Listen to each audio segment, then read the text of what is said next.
बद्री विशाल भगवान की जय। शंकर भगवान की जय। रामचंद्र भगवान की जय। लक्ष्मी नारायण भगवान की जय। माघ मास में प्रयागराज की पवित्र भूमि पर भरद्वाज ऋषि के आश्रम में याज्ञवल्क्य जी पधारे थे और भरद्वाज जी ने उनको रोक लिया और कहा कि मेरी राम कथा सुनने की इच्छा है। राम कौन थे, क्यों पैदा हुए, ब्रह्म थे तो मनुष्य क्यों बने। यही प्रश्न पार्वती शंकर भगवान से करती है, यही प्रश्न काकभूषुंड से गरुड़ जी करते हैं।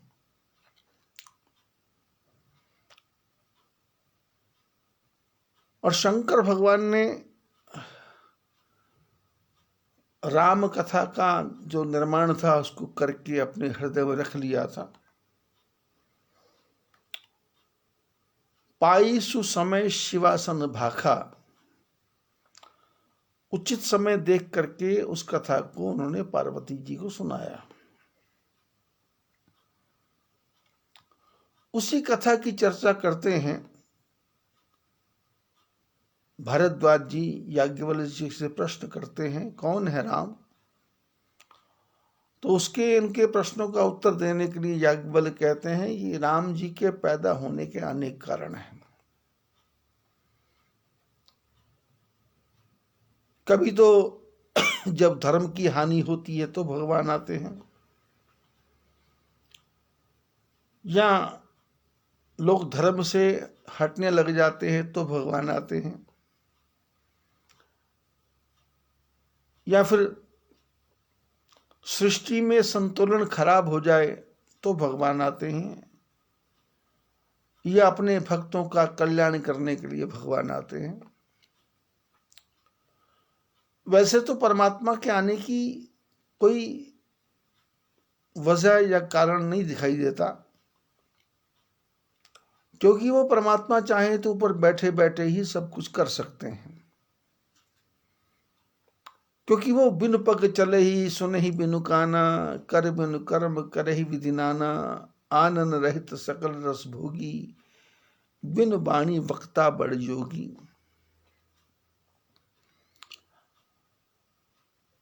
इतनी बड़ी सृष्टि का निर्माण करना ब्रह्मा जी के द्वारा, और सृष्टि भी ऐसी बनाना कि किसी का भी किसी से डीएनए नहीं मिलता, किसी का किसी से भी जीन नहीं मिलता। ऋषि मुनि और योगी लोगों ने, महात्मा लोगों ने इस प्रकार से सृष्टि का विभाजन किया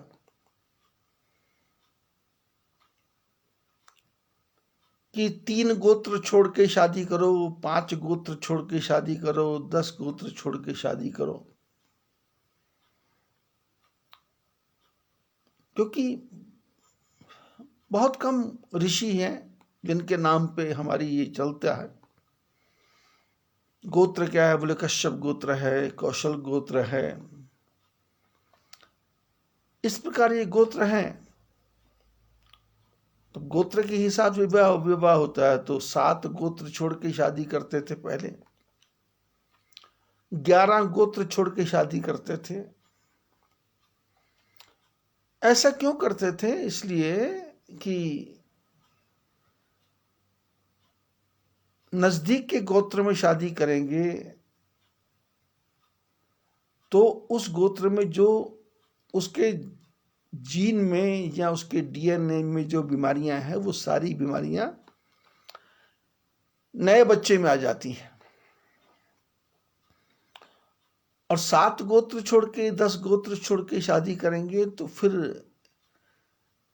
ये जो क्रॉस बीमारी हो रही है, ये क्रॉस बीमारी उनको नहीं होती। जैसे चिकनगुनिया हो गया, बहुत फैला था, डेंगू बहुत फैला था, वायरल बुखार घर में एक को हो जाए, दूसरे को चिपटता है, तीसरे को, चौथे को, पांचवें को। और इसी का ये बड़ा रूप कोरोना। कुछ भी नहीं,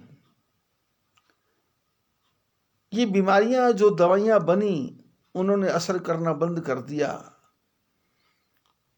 और फिर नए एक प्रकार की ये नई वैक्सीन बनी। जबकि पिछले सत्संगों में मैंने चर्चा की थी कि जैसे ही नया संवत शुरू होगा तब तक कोरोना खत्म हो जाएगा,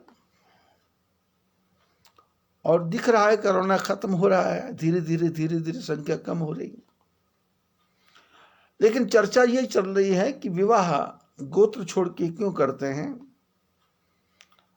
गोत्र छोड़ के, 7 गोत्र छोड़ के, 10 गोत्र छोड़ के, 11 गोत्र छोड़ के शादी करेंगे तो बीमारियां हमको नहीं आएंगी। डायबिटीज, बीपी, किडनी,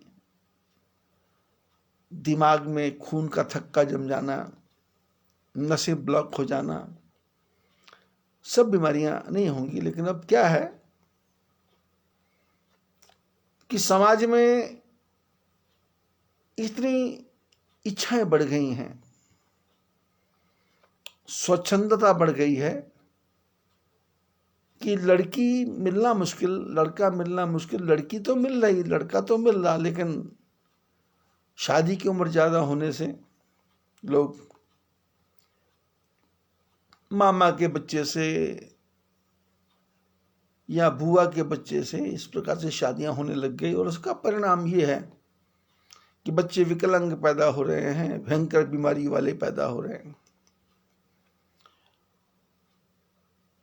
तो अपनी चर्चा चल रही थी, याज्ञवल्क्य बोलते हैं भारद्वाज जी कि ब्रह्मा सृष्टि का निर्माण करते हैं, और इस प्रकार की सृष्टि कि किसी की आंख का जो पुतली है उसके अंदर का जो अक्ष है वो किसी से मिलता नहीं, हाथ की उंगलियों के निशान किसी से मिलते नहीं, शरीर में जो रोम है वो किसी से मिलते नहीं। कैसी मशीन होगी उस ब्रह्मा जी के पास में। और फिर एक नहीं है, सारी सृष्टि ही विविधमयी सृष्टि है।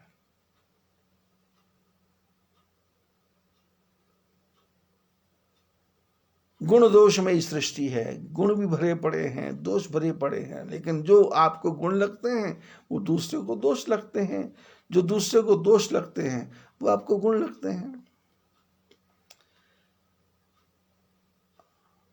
ब्रह्मा जी सृष्टि का निर्माण करते और विष्णु भगवान सारी सृष्टि को भोजन दे रहे हैं, और शंकर भगवान संहार कर रहे हैं।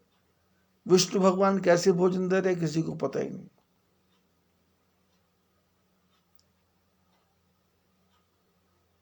कैसे किसका पेट भर रहा है किसी को कुछ पता ही नहीं।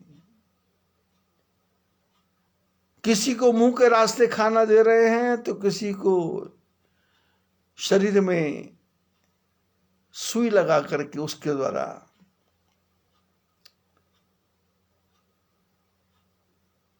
द्वारा खाना पहुंचाया जा रहा है। किसी के गले में से काट करके उसमें से नली डाल के भोजन पहुंचाया जा रहा है।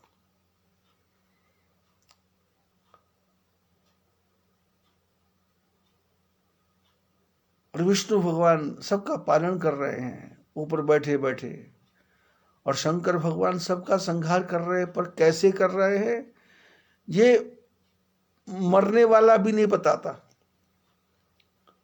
उसके परिवार वाले बताते हैं। हार्ट अटैक हो गया, या ब्रेन हेमरेज हो गया, या लूज मोशन हो गया, या वॉमिट ज्यादा हो गई, या पैर स्लिप हो गया। बहाने बहाने बहाने बहाने। परमात्मा को पैदा होने की कोई आवश्यकता नहीं थी। याज्ञवल्क्य बोले भरद्वाज जी कुछ भी आवश्यकता नहीं थी, लेकिन कुछ ऐसे ऐसे कारण हो गए जिस कारण से परमात्मा को पैदा होना पड़ा। बोले किस कारण से? राम जन्म के हेतु अनेका, परम विचित्र एक ते का। राम जन्म के हेतु अनेकों कारण है। और एक कारण की चर्चा हमारी पिछले 4-5 दिन से लगातार चल रही है। सत्यकेतु का बेटा प्रताप भानु सारे विश्व पे एक छत्र राज्य,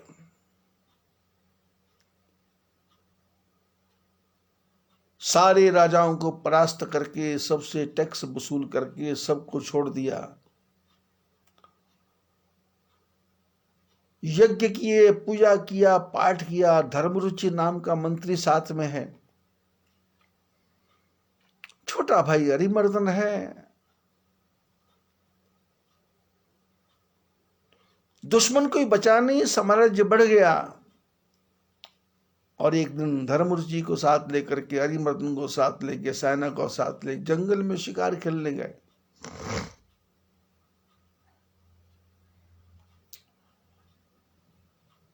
क्योंकि शास्त्र कहते हैं कि प्रभुता पाही काहि मद नाही। आदमी को धन मिल जाए तो उसका अहंकार हो ही जाता है। आदमी को पद मिल जाए उसका अहंकार हो ही जाता है। आदमी को रूप मिल जाए, आदमी को गुण मिल जाए, लेकिन संतों ने कहा कि जो बुद्धिमान लोग हैं, विद्या विवादाय धनम मदाय शक्ति परेशान पर पीड़नाय खलस्य साधुर विपरीत में तत् ज्ञानाय दानाय च रक्षणाय। बोले विद्या विद्या है, लेकिन वो विद्या दुष्ट आदमी के पास आ जाए तो झगड़ा करता है, विवाद करता है, आर्गुमेंट करता है, विरोध करता है, तर्क वितर्क करता है। विद्या विवादाय धनम मदाय, धन आ गया तो मद हो गया, मेरे पास इतना, मेरे पास इतना, मेरे पास इतना। शक्ति परेशान पर पीड़नाय, और शक्ति आ गई तो दूसरों को दुख देता है, मारता पीटता ठोकता है। खलस्य साधु और विपरीत में तत्, बोले दुष्ट में और साधु में यही अंतर है। साधु क्या करता है? विद्या ज्ञानाय, विद्या से ज्ञान देता है। दानाय, धन से दान करता है। ज्ञानाय दानाय च रक्षणाय, और यदि शक्ति है तो अपने परिवार की, अपने देश की, अपने समाज की रक्षा करता है। पैसा आ गया अहंकार आ जाता है, पद आ गया अहंकार आ जाता है।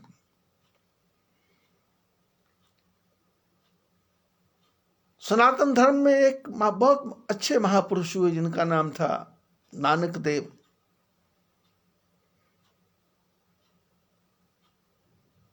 भारत में पंजाब है, पंजाब में पाकिस्तान में, जो आजकल पाकिस्तान है, वहां पर कालू राम के यहां पर नानक देव का जन्म हुआ। पिता का नाम कालू राम, बेटे का नाम नानक चंद, नानक देव। बचपन से ही भक्ति में लगे थे नानक देव।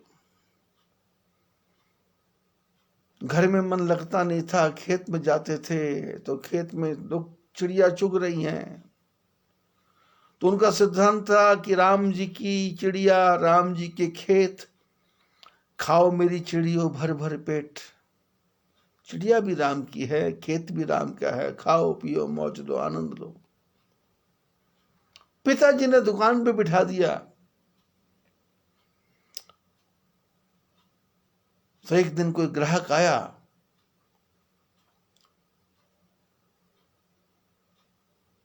ग्राहक को तोल के देने लगे, 1 2 3 4 5 6, और फिर 10 11 12 13 आया। तो फिर 13 पे सुई अटक गई। तोलते गए, 13 13 13 13 13 13 करके सारी दुकान उसको दे दी। और वो जो व्यापारी था वो लेके चला गया। पिताजी आए, दुकान खाली। ये बाबा नानक, नानक जो है नानक देव, जिनको बाबा नानक देव बोलने लगे बाद में, दुकान पे बैठे बैठे तेरा तेरा तेरा तेरा तेरा तेरा बोलते जा रहे। पिताजी आए, आके देखा कि तेरा तेरा, दुकान खाली। अरे क्या हुआ भाई?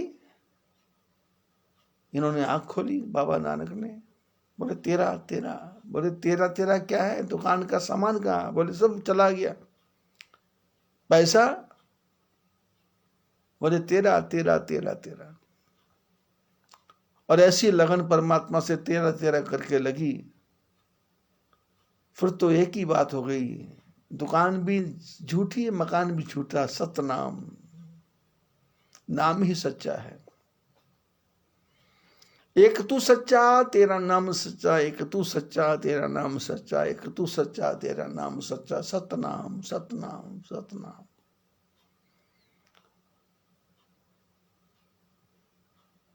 घर से निकल गए। कब विवाह हुआ, कब संतान हुई, सब कुछ हो गया जो कुछ होना था। दो पुत्र पैदा हुए, श्रीचंद लक्ष्मीचंद। घर में मन लगा नहीं, बस परमात्मा के नाम का प्रचार करने के लिए, तेरा तेरा तेरा तेरा करने के लिए, दुनिया को तेरा तेरा सिखाने के लिए चल पड़े, निकल पड़े। कोई भी पूछता बाबा जी क्या करूं,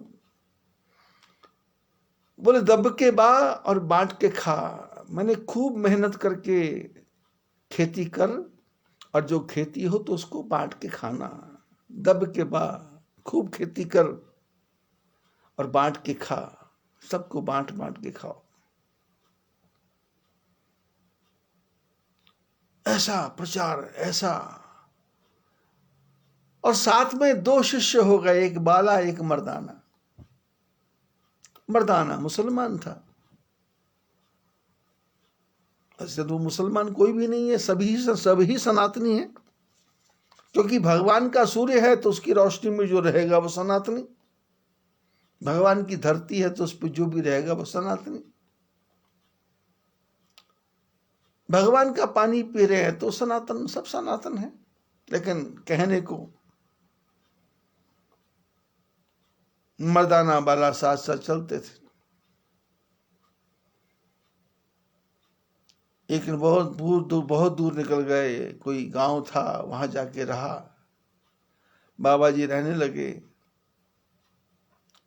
शाम को, प्रातः काल, दिन में 3 टाइम परमात्मा का भजन होता, सतनाम सतनाम सतनाम का जप होता, तेरा तेरा का जप होता।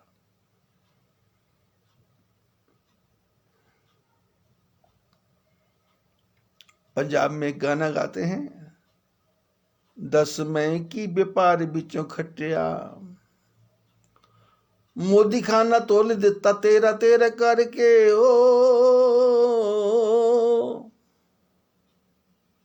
मोदी खाना तोल दिता तेरा तेरा करके,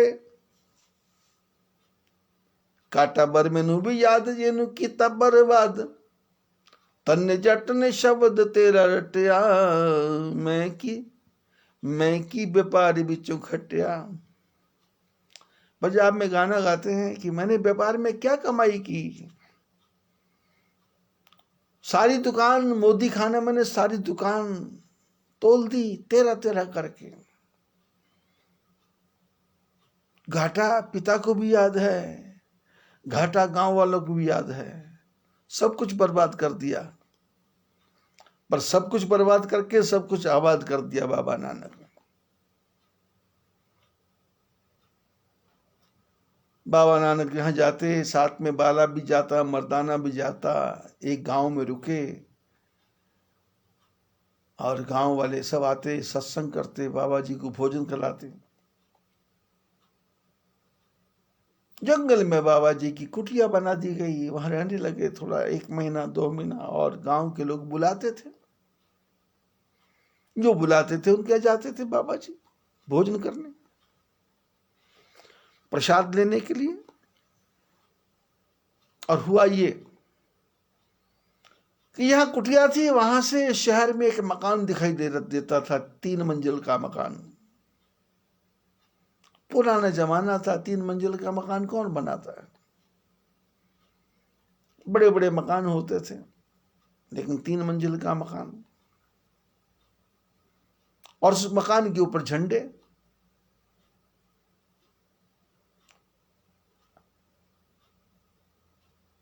गांव के लोग बाबा जी के पास आते थे, बात करते करते एक दिन बाबा जी ने पूछ लिया कि भाई ये झंडे लगे हैं, कोई मंदिर है क्या? लोगों ने कहा मंदिर नहीं है बाबा जी। बोले फिर क्या है? बोले ये सेठ है गांव का, और ये झंडे का मतलब है जब इसके पास 1 लाख रुपया हो जाता है, 1 लाख सोने की चांदी के सिक्के हो जाते हैं, तो एक झंडा लगा देता है। तो झंडों से पता लगता है कि इसके यहाँ इतने लाख रुपए हैं। बाबा जी ने पूछा झंडे लगाने का मतलब? बोले झंडे लगाने का मतलब लोग देखें कि कितना पैसा इसके पास है, कितना पैसा इसके पास, देखें।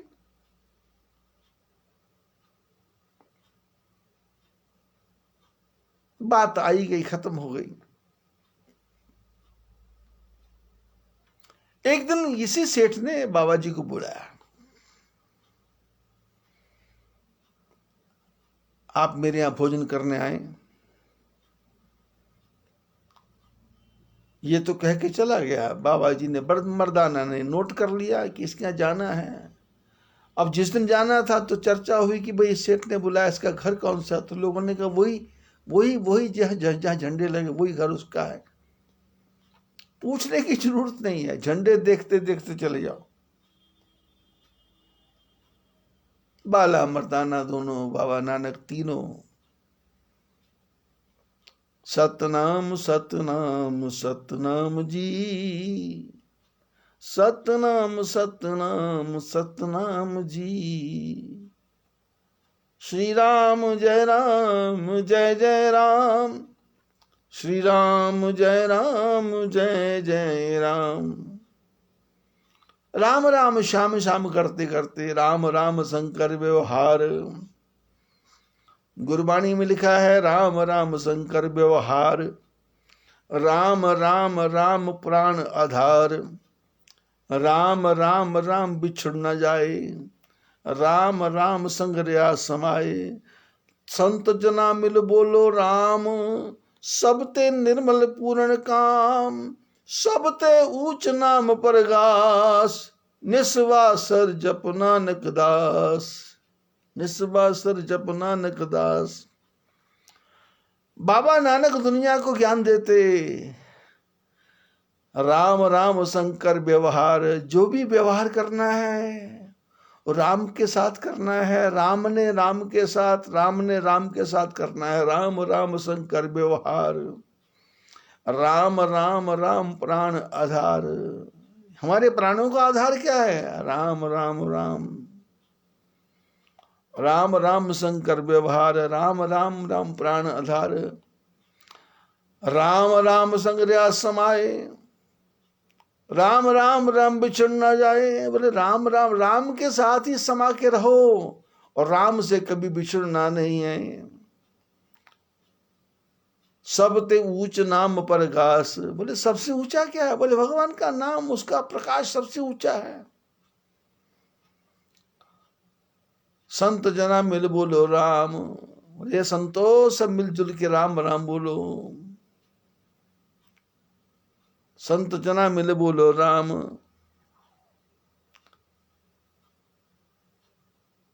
सब ते ऊंच नाम प्रकाश, निस्वासर जप नानक दास। बोल रात दिन राम राम करो, राम राम करो। बाबा नानक जहां भी जिस घर में जाते सत्संग करते। जैसे बचपन में मैं भी था, कथा करने जाता था गांव गांव में, तो वहां जाके क्या करना, कथा। किसी ने घर पे बुलाया तो बैठ गए 5-10 आदमी, सत्संग कर दो। और रात को भोजन करके सत्संग कर दो। दिन में सत्संग, दोपहर को सत्संग, रात को सत्संग। तो जब मैं कथा करता था तो कोटा भीलवाड़ा गया, तो फिर जहां जहां भी घर घर में, नाहन गया, घर घर में कीर्तन कथा। 24 घंटे उसी में ओतप्रोत रहते थे। और लोगों को पता लगता था कि आज भोजन बाबा जी का वहाँ है तो लोग वहीं पहुंच जाते थे, आज पता लगता वहाँ जाए लोग वहीं पहुंच जाते थे। कभी पता लगता राजेंद्र जी शर्मा जी के यहाँ भोजन पुलिस लाइन में है, सब पुलिस लाइन ही पहुंच जाते। कभी पता लगता कुमार गली में है तो वहीं पहुंच जाते, कभी लगता महलात में है तो वहीं पहुंच जाते। कभी पता लगता चौगान में कथा है, चौगान में भोजन करने जा रहे हैं, वहीं वहीं भोजन। कभी छोटा चौक, छोटे चौक में कनौड़िया परिवार, रमेश जी कनौड़िया, उनके घर में भोजन है, उनकी पत्नी सरोज, उनका बेटा, दो बेटे, तीन चार बेटियां, पता नहीं कितना था। तो सरोज भोजन बनाती और रमेश जी भोजन कराते, फिर सत्संग होता उनके यहाँ। फिर कभी महेंद्रू परिवार,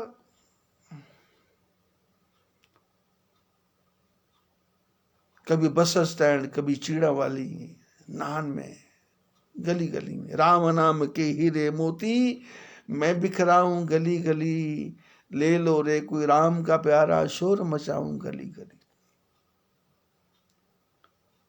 राम के नाम का प्रचार, भोजन करते गए राम के नाम का प्रचार, किसी के घर पैसे पहुंच गए राम के नाम का प्रचार। उधमपुर गए तो कहाँ करण नगर, कहाँ जवाहर नगर, कहाँ शीतला माता मंदिर, कहाँ नीचे गढ़ी। और जो लोग सुनने को आते उनको नित्य नूतन नवीन बातें सुनने को मिलती,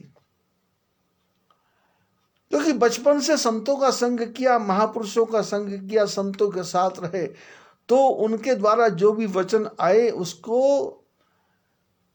दिल में लिख लिया, दिमाग के अंदर भर लिया, और कानों के द्वारा उसको पी गए अंदर, और उसको घोट घोट के अपने हृदय में रख लिया। एक महीना कथा चलती अपनी, तो कोई कहीं कमी नहीं। और करना क्या है, दुनिया को जाके बताना राम राम संग कर व्यवहार, राम राम राम प्राण आधार, राम राम संग समय, राम राम राम बिछड़ न जाए, सब ते ऊंच नाम पर गास, निस्वा सर जप नानक दास। सुखमनी साहब का पाठ करना, आशा दीवार पढ़नी, सबैया आनंद पया मेरी माए, सतगुरु में पाया, सतगुरता पाया सहज से, तीमन बजियां बधाइयां, पाठ करना। गुरु ग्रंथ साहब का अखंड पाठ चलता था, उसमें जाके बैठते थे और पाठ करते थे, तो उस समय हमको 20 रुपया मिला करता था। तो 6 ग्रंथी मिलकर के पाठ करते, हम भी साथ रहते, अपने को 20 रुपये मिलते। गुरु ग्रंथ साहब को प्रणाम किया, पढ़ा, और उस गुरु ग्रंथ साहब को हृदय में रखा। राजा राम निकाला भया, सीता लक्ष्मण बिछड़ गया, रोवण पांडव भय मौजूर, जिनके स्वामी रहते हजूर, अजस रोबे पिखिया खाए, ऐसी दरगाह मिली सजाए। बोले नानक दुखिया सब संसार, सोई सुखिया जो नाम आधार।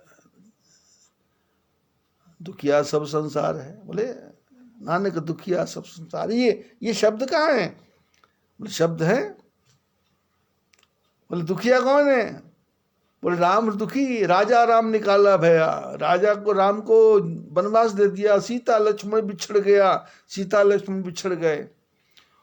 बोले रोवण पांडव भय मजूर, बोले पांडव मजबूर हो गए। बोले कौन पांडव? बोले जिनके स्वामी रहत दूर, जिनके स्वामी मालिक स्वयं कन्हैया थे, वो भी रो रहे हैं। अजस रोवे पिखिया खाए, ऐसी दरगाह मिली सजाए। बोले घर से निकाल दिया, जुआ खेला, रोना पीटना हो गया, पत्नी का अपमान हो गया, भिक्षा मांग के खाना पड़ा, ऐसी सजा मिली। पांडव पांडव भी दुखी, राम भी दुखी। बोले तू दुखी, सुखी कौन? बोले सुखी कोई नहीं है, नानक दुखिया सब संसार, सोई सुखिया जो नाम आधार, नाम का जिसको आधार है, परमात्मा का आधार। बाला मर्दाना को साथ लेके बाबा नानक उसकी कोठी में चले गए जहां झंडे लगे हुए थे। इसने अनेकों प्रकार का भोजन बनाया। बाबा जी घर आए हैं, 10-15 कटोरी में भोजन, रोटी, सब्जी, दाल, खीर, पूड़ी, मालपुआ।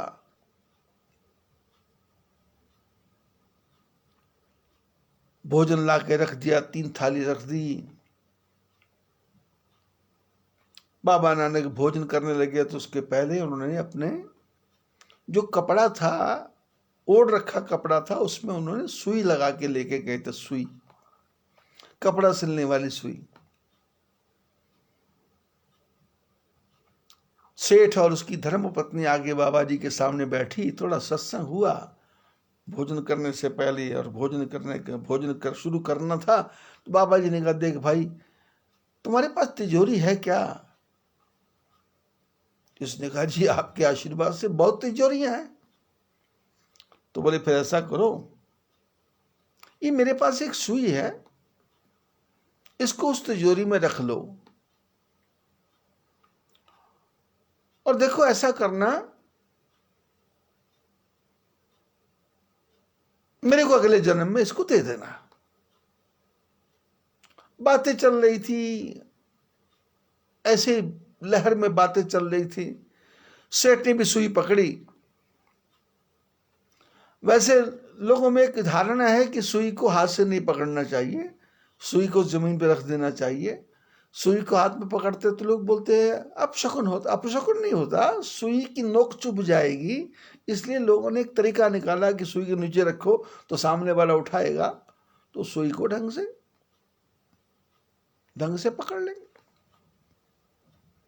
छोटी सी बात है सुई।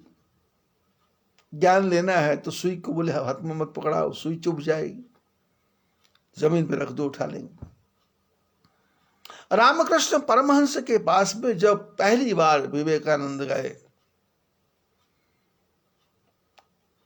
मन में कामना थी मैं शिष्य बनूंगा, पर विवेकानंद जी को शिष्य कैसे बनाना? तो रामकृष्ण परमहंस बोले कि भाई देखो, किचन में चक्कू है, उसको लेके आओ, और रसोई में चक्कू है, उसको लेके आओ और लाके मेरे को दो। तो विवेकानंद सोचा, उसका नाम नरेंद्र था, सोचा शायद चक्कू लेंगे तो कुछ काट छाट के मेरे को देंगे। अब चक्कू लेके विवेकानंद आए तो रामकृष्ण परमहंस को वो चक्कू देने लगे। तो उन्होंने चक्कू कैसे दिया कि चक्कू का जो तीखा भाग था उसको अपने हाथ से पकड़ा, और उसकी जो मूठ थी लकड़ी की, उसको रामकृष्ण परमहंस को पकड़ाया। रामकृष्ण परमहंस मूठ पकड़ के चक्कू को एक तरफ रख दिया और चेले को पास कर दिया। आप सोचेंगे ये चक्कू से चेले के पास होने का क्या संबंध है?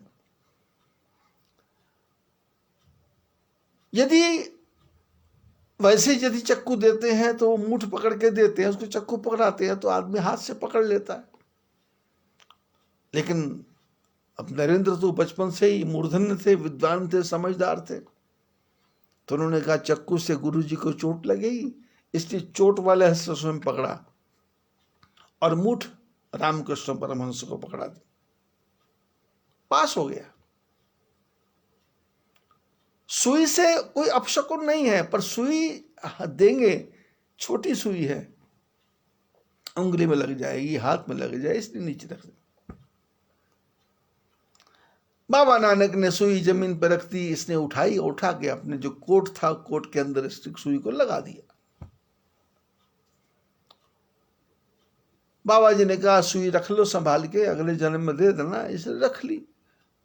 भोजन शुरू करो। भोजन हो गया। भोजन करने के बाद में बाबा जी चले गए सतनाम सतनाम करते करते।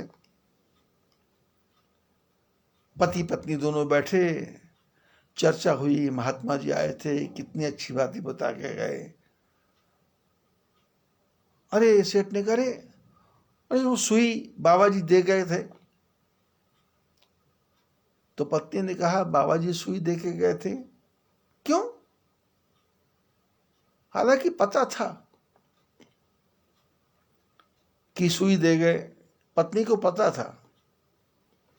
लेकिन आजकल के यदि पति पत्नी होते तो उसी समय आर्गुमेंट चालू हो जाता, तुमको बुद्धि नहीं है, तुमको अकल नहीं है, तुमको समझता नहीं है, है? लेकिन बुद्धिमान परिवार, अब बुद्धिमान परिवार तभी तो झंडे लगे, तभी तो झंडे लगे, तभी तो लाखों रुपए आ गए। नहीं तो जीन पैंटे ले रहे हैं और ऊपर भी जीन पहन रहे, नीचे भी जीन पहन रहे, लेना देना कुछ नहीं, शरीर को ढकना है, पर पैसा बर्बाद कर रहे हैं। सोना गले में लटका लिया, सिर पे लटका लिया, पैर में लटका लिया। सोने को लटकाने से क्या गुण मिलने वाला है भाई? क्या क्या वस्तु मिलने वाली? पति पत्नी बैठे भोजन करने के लिए। तो पति ने कहा बाबा जी सुई दे गए, संभाल के रखूं। तो पत्नी ने कहा बाबा जी सुई दे के क्यों? बोले वो कह रहे थे कि भाई अगले जन्म में मेरे को देना।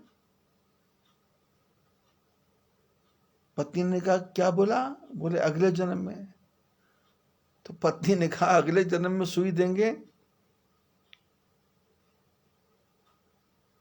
अगले जन्म में हम मरने के बाद हमारे ससुर साहब गए, हमारी सास गई, हमारे चाचा ससुर गए, हमारी चाची सास गई, हमारा नाना ससुर गया, हमारी नानी सास गई। हमने तो किसी को देता नहीं, देखा नहीं कि कोई लेके गया हो। यदि मान लो मैं पहले चली गई तो क्या आप मेरी चमड़ी में सुई लगाओगे क्या? यदि सुई लगा भी दी तो शमशान में जाके तो शरीर जल जाएगा, सुई कहां खो जाएगी। और आप यदि चले गए तो सुई कैसे आपके साथ जाएगी? पति ने विचार किया कि हाँ ये तो कुछ बात गलत हो गई। भोजन करने के बाद उठा, उठ के बाबा जी के पास आया, सुई बाबा जी के चरणों में रख दी। बाबा जी ने क्या है? बोले महाराज मैं सुई आपको अगले जन्म में नहीं दे सकता। बाबा जी ने कहा क्यों नहीं दे सकते भाई? बोले क्योंकि मरने के बाद कोई वस्तु साथ जाती नहीं है, कोई वस्तु साथ जाती नहीं है। बाबा ने कहा कोई वस्तु साथ जाती नहीं है? तो बोले हाँ। तो बाबा जी ने कहा ये डंडे काहे को लगा रखे, ये झंडे काहे को लगा रखे?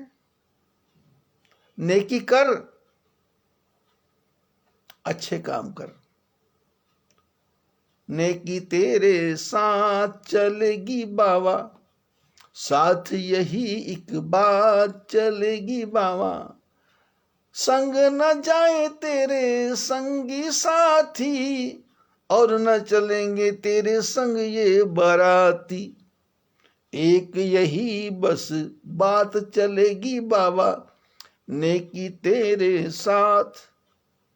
अच्छे कर्म किए हैं वो तुम्हारे साथ जाएंगे। सेठ घर गया, डंडे सब निकाल दिए, झंडे सब निकाल दिए और सारी संपत्ति अपने मित्रों को, परिवारों को बांटी, जीवन आनंद के साथ बिताया। जो महापुरुष होते हैं वो इशारा करते हैं, इशारा। और जीवन में यदि एक चोट भी दिल पे ठीक से लग गई तो जीवन सुधर जाता है। आदमी कोई बिगड़ा हुआ नहीं है, लेकिन उसको समझाने वाला चाहिए। और यदि ठीक से बात समझ में आ गई तो फिर ज्यादा ठोकने पीटने की आवश्यकता नहीं है। थोड़ा इशारा काफी है, लोहा गर्म हो और एक ही चोट काफी है। वाल्मीकि को 2 शब्दों में ही नारद जी ने समझा दिया। अंगुलीमाल डाकू को बुद्ध ने 2 मिनट में समझा दिया। खड़ग सिंह डाकू को महात्मा जी ने एक ही शब्द समझा दिया कि घोड़ा ले जा, पर दोबारा ऐसा धोखा मत करना, नहीं तो विकलांग लोगों के ऊपर से लोगों का विश्वास उड़ जाएगा।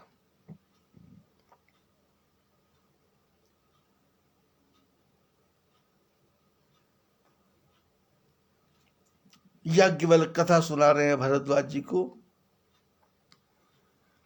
कि राजा प्रताप भानु के पास वस्तुओं की कमी नहीं है, समाज की कमी नहीं है, धन की कमी नहीं है, लेकिन प्रभुता पाई काहि मत नाही।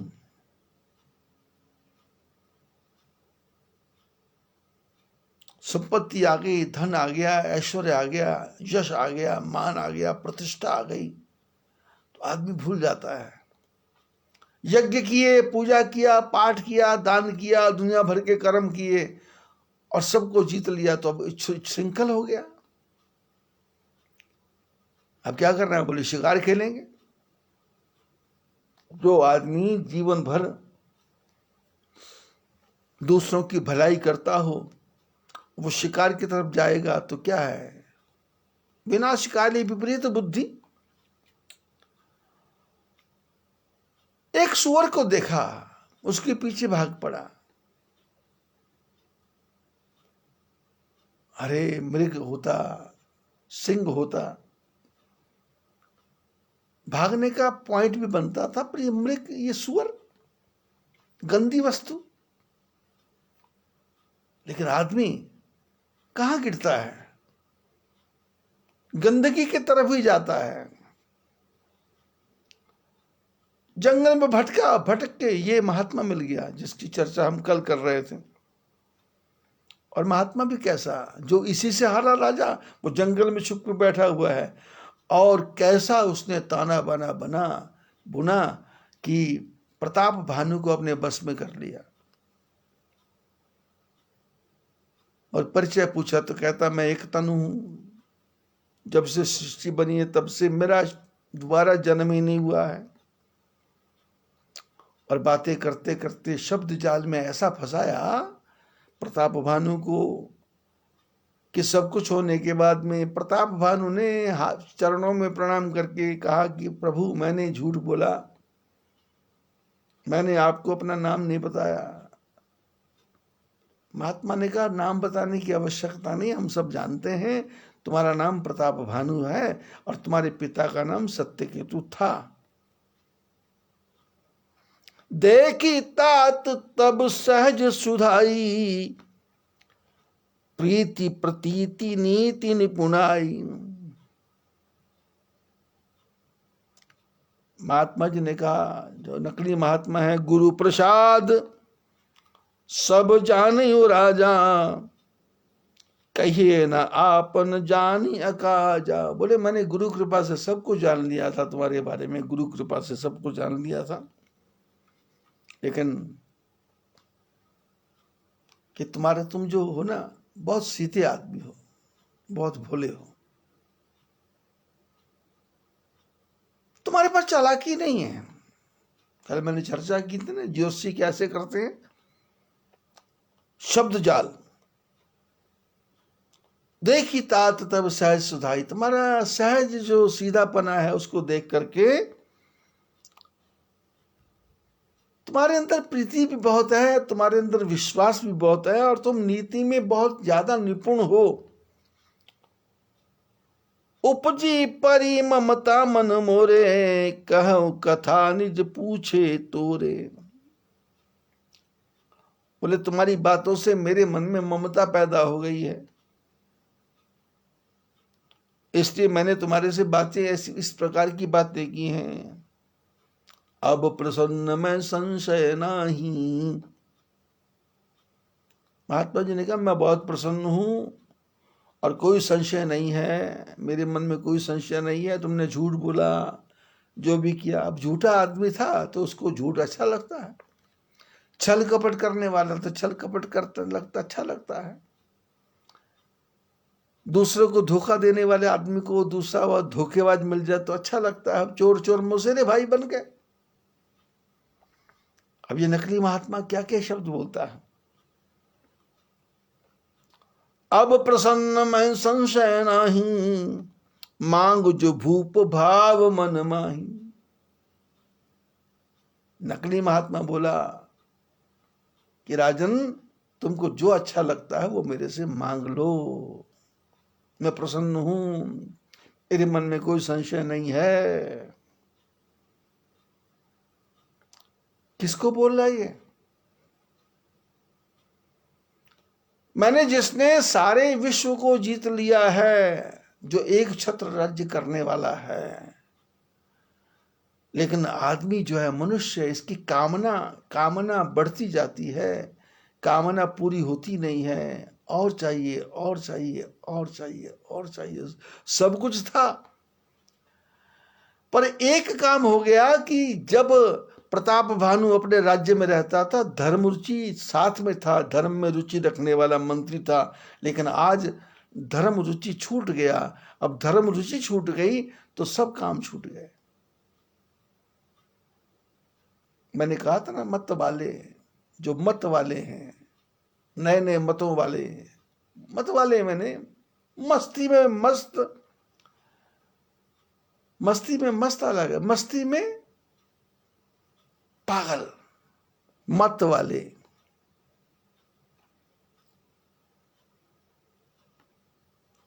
ये महात्मा कहता मेरे से मांगो। क्यों बोला मांगो? क्यों? महात्मा ने, इस राजा ने, इस नकली महात्मा ने पहचान लिया कि जो आदमी एक सुअर के पीछे पागल हो सकता है, उसकी बुद्धि भी सुअर जैसी ही होगी। एक छोटे से जानवर के पीछे भागता जा रहा है, अपनी सेना छोड़ दी, अपने साथी छोड़ दिए और अकेला भागता जा रहा है। अरे पीछे लोगों को बोलता भाई इसको पकड़ के लाओ, ऑर्डर करता। लेकिन शंकर भगवान कहते हैं, तुलसी जस भवितव्यता, तैसी मिले ही सहाय, आपने जाई पाही ताही पाताही। बोले होनी ऐसी प्रबल है कि आदमी को खींच के लेके जाती, खींच के। इस नकली साधु ने पहचान लिया कि ये आदमी, इसका मन अभी भरा नहीं है, अभी इसके मन में कामना है, तो इसके अंदर छुपी हुई कामना को बाहर निकालो। सुनि सुवचन भूपति हर्षाना, गही पद विनय कीन विधि नाना। नकली महात्मा ने कहा जो वर मांगना है मांग लो। और ऐसे सुंदर वचनों को जब सुना राजा ने, तो राजा बहुत प्रसन्न हुआ कि मेरी तो इच्छा पूरी हो गई। और चरणों में प्रणाम करके प्रार्थना करने लगा, कृपा सिंधु मुनि दर्शन तोरे, चार पदारथ करतल मोरे। इसने कहा महात्मा जी, आपके दर्शन हो गए तो मेरे को चारों पदार्थ मेरे हाथ में आ गए, मुट्ठी में आ गए, चारों पदार्थ मेरी मुट्ठी में आ गए। प्रभो ही तदपि प्रसन्न विलोकी, मांगी अगम बर हो अशोकी। बोले वैसे तो चारों पदार्थ मेरे को मिल गए, लेकिन फिर भी मैं आपको प्रसन्न देख रहा हूं। मैं ऐसा वर मांग रहा हूं जिससे मैं शोक रहित हो जाऊं, शोक रहित हो जाऊं, दुख रहित हो जाऊं। मेरे जीवन में दुख नाम की चीज ना हो। क्या मिले? जरा मरण दुख रहित तनु, समर जीते नहीं को, एक छत्र रिपुहीन मही, राज कल्प सत हो। प्रताप भानु ने कहा कि मैं चाहता हूं कि मेरे को बुढ़ापा ना आए और मेरे को मौत ना आए।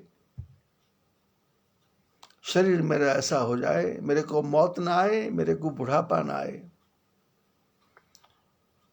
और युद्ध भूमि में मेरे को कोई जीत ना पाए, और मेरा विश्व में एक छत्र राज्य हो, और मेरा कोई दुश्मन ना हो। और राज्य मेरा कब तक चले? 100 कल्प तक मैं राजा बन के रहूं, 100 कल्प तक राजा बन के रहूं, 100 कल्प। सतयुग, त्रेता, द्वापर, कलयुग, एक कल्प ऐसे बोले 100 कल्प। मेरे अंदर कितनी कौन सी भावना छुपी पड़ी है? आदमी कहां कहां गिरने की चेष्टा कर रहा है। नकली साधु मिला था मोक्ष मांगता, नकली साधु मिला था भक्ति मांग लेता, लेकिन मांगा क्या? एक छत्र राज्य था, सब कुछ था, वस्तु की कोई कमी नहीं थी, लेकिन बुद्धि ने कैसा पलटा मारा। अब राजा ने प्रश्न किया है, अब उसका उत्तर क्या है, इसको प्रसंग को कल देखेंगे। बोलिए शंकर भगवान की जय।